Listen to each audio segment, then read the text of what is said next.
Bonjour, donc nous sommes le jeudi 7 janvier, voici le cours d'aujourd'hui. Alors, on commence un nouveau chapitre. Donc vous me prenez une nouvelle feuille et vous allez noter donc le titre du chapitre. Chapitre 3, les interactions entre les êtres vivants d'un agroécosystème. Donc juste un petit rappel de ce qu'on a vu précédemment.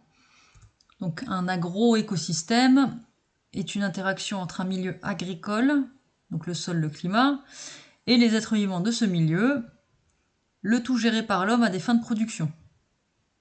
Et donc les êtres vivants de ce milieu interagissent entre eux également.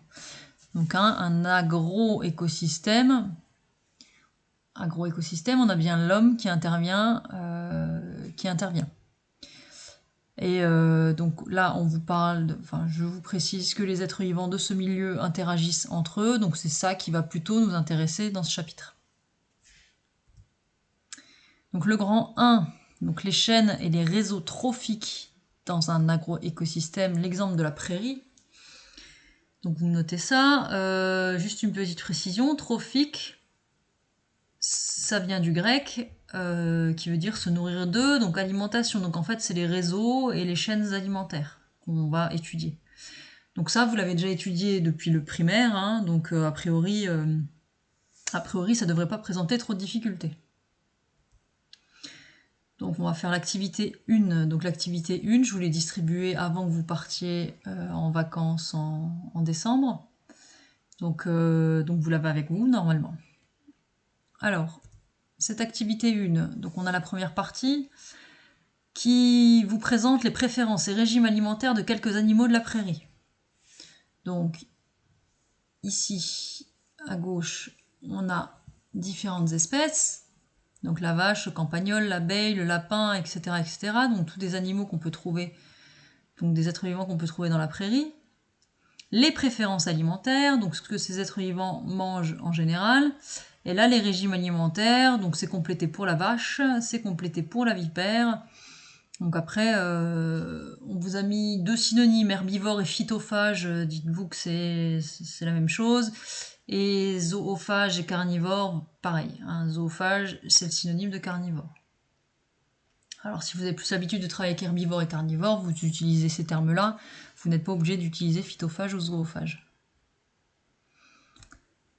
Ensuite, on a 2 exemples de chaînes alimentaires de la prairie. Donc on vous dit, une bonne connaissance des régimes alimentaires des animaux permet de construire des chaînes alimentaires et des réseaux trophiques. Donc là on parle de chaînes alimentaires ou chaînes trophiques, c'est la même chose. Donc chaîne alimentaire, chaîne trophique, c'est pareil. On a donc de l'herbe qui est mangée par la vache. Donc là on a une chaîne alimentaire à 2 maillons. Un maillon, 2 maillons.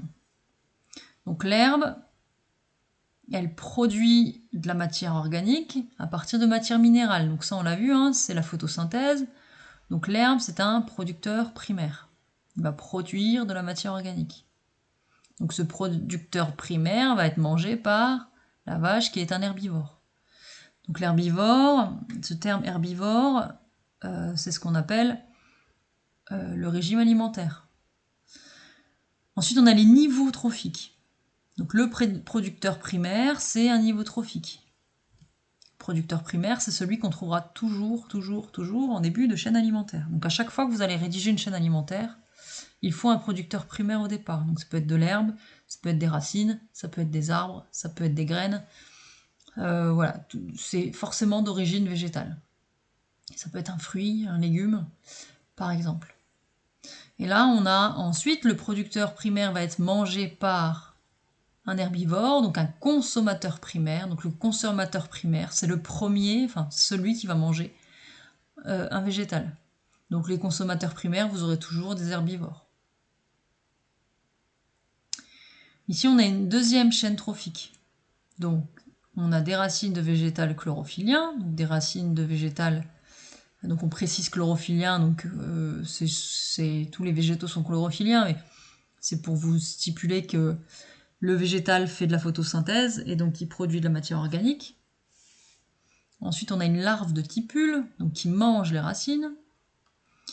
Donc, est mangé par, hein, la flèche veut dire est mangé par. Ensuite, on a l'alouette des champs qui mange la larve de tipule. Donc, la larve de tipule est mangée par l'alouette des champs. Et enfin, on a l'épervier qui mange l'alouette des champs. Donc, l'alouette des champs est mangée par l'épervier. Donc, on a la racine de végétal qui est mangée par la larve de tipule, qui est mangée par l'alouette des champs, qui est mangée par l'épervier.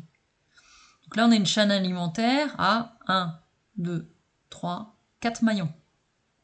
Là, on avait une chaîne alimentaire à 1, 2 maillons. Donc quand on a 2 êtres vivants, 2 maillons, 4 êtres vivants, 4 maillons, 3 êtres vivants, 3 maillons, etc. etc. Ensuite, alors je vous présente les questions. Donc je vous demande déjà de compléter la colonne du tableau des régimes alimentaires des animaux de la prairie. Donc on a ce tableau-là, on a les animaux de la prairie, on a leurs préférences alimentaires et je vous demande de noter là. Est-ce qu'ils sont herbivores? Est-ce qu'ils sont carnivores? Est-ce qu'ils ont un autre régime alimentaire? Donc vous me notez ici le régime alimentaire de chacun de ces êtres vivants, en lien avec leurs préférences. Donc les régimes alimentaires, on en a un petit peu parlé dans le chapitre précédent déjà. Ensuite, deuxième question, je vous demande d'indiquer pour la chaîne alimentaire 2, le régime alimentaire des animaux et le niveau trophique de chaque être vivant. Donc vous reprenez ce document-là. Donc pour cette chaîne trophique-là, donc cette chaîne alimentaire-là, je vous demande le niveau trophique de chacun et le régime alimentaire. Donc les régimes alimentaires, donc quand c'est un végétal, il n'y a pas vraiment de régime alimentaire, vous notez que c'est un producteur primaire, mais dès que vous avez des animaux, ils peuvent être herbivores ou carnivores par exemple. Donc vous mettez ce régime alimentaire, vous pouvez le noter en dessous là si vous avez de la place. Et le niveau trophique, on commence toujours par un producteur primaire, ensuite un consommateur primaire, et puis on aura consommateur secondaire, consommateur tertiaire, etc., etc. Donc je vous laisse faire ça. Troisième question. Construire à l'aide du tableau ci-dessous, présentant les régimes alimentaires, donc c'est même ci-dessus, pardon, une chaîne alimentaire à 3 maillons et une chaîne alimentaire à 4 maillons. Elles doivent être différentes des chaînes alimentaires 1 et 2. Donc vous reprenez ce tableau-là. Donc là, on a une chaîne alimentaire à 2 maillons, là on a une à 4 maillons, donc je vous en demande une à 3 et une à 4 maillons. Donc vous choisissez, vous commencez forcément par un végétal, et ensuite vous choisissez des autres êtres vivants derrière, et vous m'écrivez donc 2 chaînes alimentaires, s'il vous plaît. Et enfin, déterminer pour chaque être vivant des 2 chaînes alimentaires construites son régime alimentaire et son niveau trophique. Donc là, vous me reprenez les chaînes que vous venez d'écrire, et vous allez me noter le régime alimentaire pour chaque être vivant, herbivore, carnivore, pourquoi pas détritivore, etc.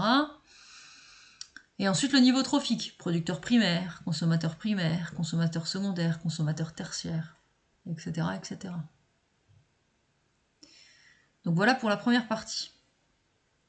Ensuite, la seconde,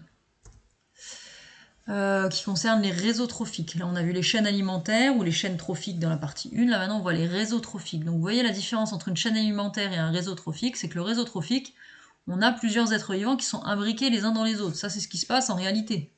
En réalité, on n'aura pas toujours les mêmes... Enfin, on n'aura pas des chaînes alimentaires uniques qui sont indépendantes les unes des autres. En réalité, tout est interdépendant. Donc, c'est noté le réseau trophique partiel d'une prairie.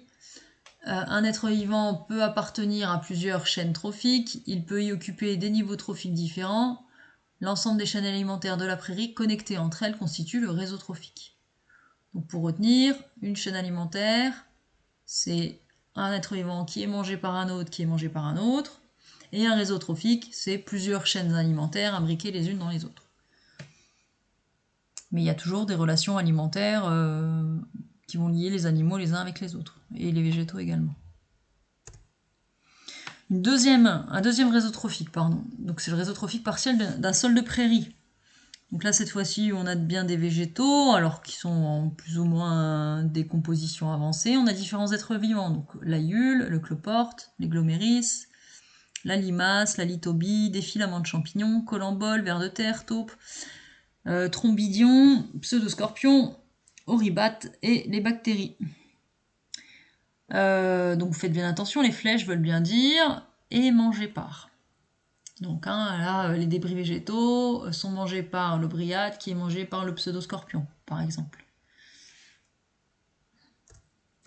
Donc le sol et la surface du sol abritent une multitude d'êtres vivants très divers qui établissent entre eux des relations trophiques. Donc trophique, je vous ai dit, c'est alimentaire, donc des relations alimentaires, constituant ainsi le réseau trophique du sol. La ressource initiale est la matière organique morte. On distingue des consommateurs de détritus et leurs prédateurs. Les détritivores et les décomposeurs assurent la dégradation de la matière organique morte, donc les débris végétaux, les cadavres et les excréments, en matière minérale. Les êtres vivants du sol ont donc un rôle essentiel dans le recyclage de la matière et dans le fonctionnement des agroécosystèmes. Donc on vous parle bien des débris et notamment des excréments. Sur une parcelle agricole, on va épandre des excréments qui vont à un moment donné être décomposés en matière minérale, et on a bien ça au sein des agroécosystèmes. Donc première question, complétez à l'aide du tableau sur les régimes alimentaires de la partie 1 le réseau trophique d'une prairie. Donc vous me reprenez ce réseau-là et vous me notez en fait que ça c'est de l'herbe, ça c'est des graines, etc., etc. Donc les animaux là, vous pouvez les retrouver dans le tableau. Alors, il en manque quelques-uns, mais vous me notez le nom de ces animaux-là en dessous. Vous pouvez rajouter, il y en a quelques-uns qui sont manquants, le carabe notamment, vous pouvez me le rajouter. Il faut voir que vous me mettez bien cet être vivant en relation avec ce qu'il va manger, mais vous pouvez me rajouter donc les êtres vivants qui manquent. Deuxième question, écrire une chaîne alimentaire à 2 maillons et une à 3 maillons à partir du réseau trophique partiel de sol. Donc vous utilisez ce réseau-là et je vous demande donc une chaîne alimentaire à 3 maillons, 1, 2, 3 par exemple, et une à 4 maillons, 1, 2, 3, 4 par exemple. Donc vous me notez chacun des êtres vivants, vous me faites la flèche et mangez par, et ça vous fait une chaîne alimentaire. Donc pour demain, vous me faites l'activité 1, partie 1 et 2, s'il vous plaît. Et donc demain, donc le diaporama du 8 janvier, il y aura la correction de l'activité 1, et vous aurez l'activité 2 à faire pour la semaine prochaine. Voilà, je vous souhaite une bonne journée, et puis je vous dis à bientôt.